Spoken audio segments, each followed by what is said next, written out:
Baik, kita lanjutkan perbincangan di Prime Time. Saya ingin lihat perspektif dari Pak Asfi sendiri. Pak Asfi, kalau Anda melihat sebenarnya ini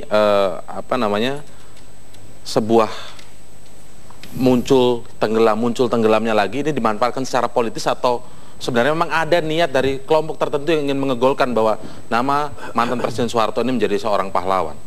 Oh iya, jelas itu, terutama pihak keluarga Soeharto dan kemudian para pengikut simpatisan atau katakanlah antek-antek Soeharto. Mereka masih ingin ya Soeharto itu dipulihkan nama baiknya dengan tujuan yang lain, misalnya untuk kepentingan politis.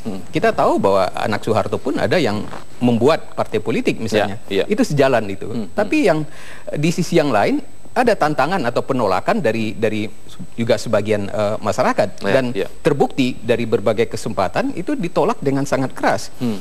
Termasuk juga rencana untuk mengganti Jalan Medan Merdeka dengan Soeharto.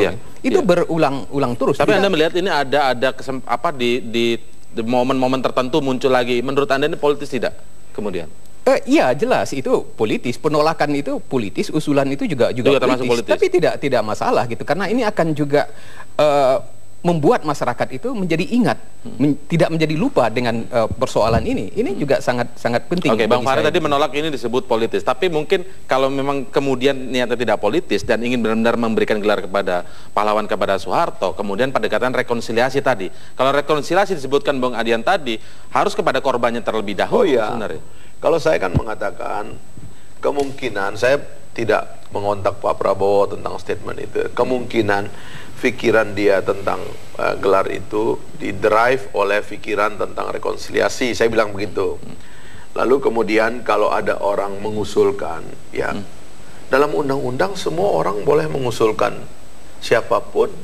Ada orang bertempur melawan penjajah di kampung saya, lalu saya sebagai anak bangsa, anak kampung itu ingin bawa dia menjadi pahlawan. Tapi yang mengusulkan ini calon presiden loh. Bukan mengusulkan.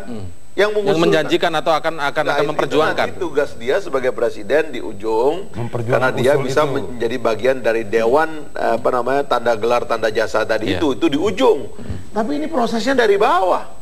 Nggak bisa itu menjadi inisiatif presiden, ini harus diverifikasi di bawah.